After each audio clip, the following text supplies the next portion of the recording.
Good evening, everybody. Today's class is very important for us. Today's topic is noun. So, are you ready? Yes, teacher. Okay, at first we should know what is the definition of noun. Noun এর অর্থ হচ্ছে নাম। কোনো কিছুর নামকে noun বলে। Noun কাকে বলে? কোনো কিছুর নামকে নাউন বলে। For example Rahim, Dhaka, city, etc.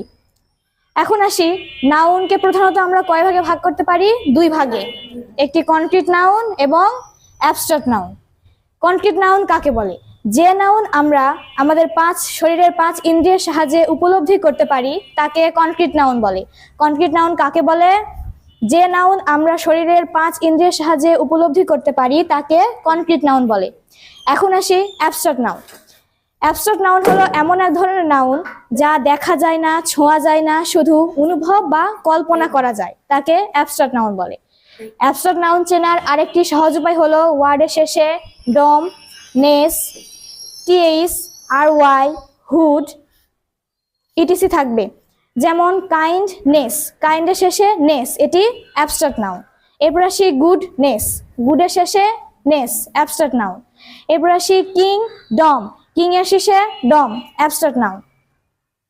এখন আসি কনক্রিট নাউনকে আবার 4 ভাগে ভাগ করা যায়। কনক্রিট নাউনকে কয় ভাগে ভাগ করা যায়? একটি proper noun, common noun, collective noun, material noun. Concrete নাউনকে কয় ভাগে ভাগ করা যায়? কি কি?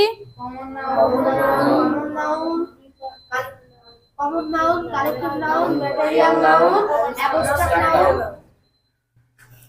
ওকে, এখন আসি প্রপার নাউন। প্রপার অর্থ নির্দিষ্ট, যে কোনো ব্যক্তি, বস্তু বা স্থানের যখন নির্দিষ্ট নাম বোঝাবে তখন সেটি প্রপার নাউন।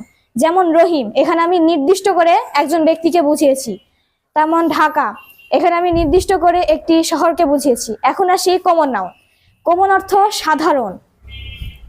কমন নাউন এবং প্রপার নাউনের মধ্যে একটি সম্পর্ক রয়েছে। কমন অর্থ সাধারণ, যে নাউন দ্বারা কোনো ব্যক্তি বস্তুর সাধারণ নাম বোঝায় তাকে কমন নাউন বলে। কমন নাউন কাকে বলে? যে নাউন দ্বারা কোনো ব্যক্তি বা বস্তুর সাধারণ নাম বোঝায় তাকে কমন নাউন বলে।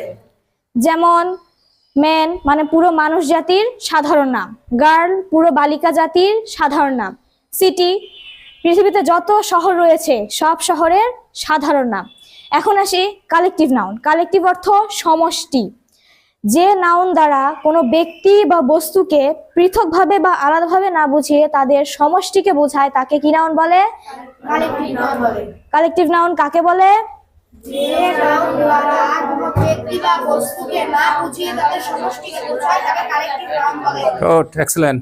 যেমন আর্মি, পুলিশ, কমিটি, গ্রুপ, এগুলো হচ্ছে সমষ্টি, অনেকগুলো ব্যক্তির সমষ্টি।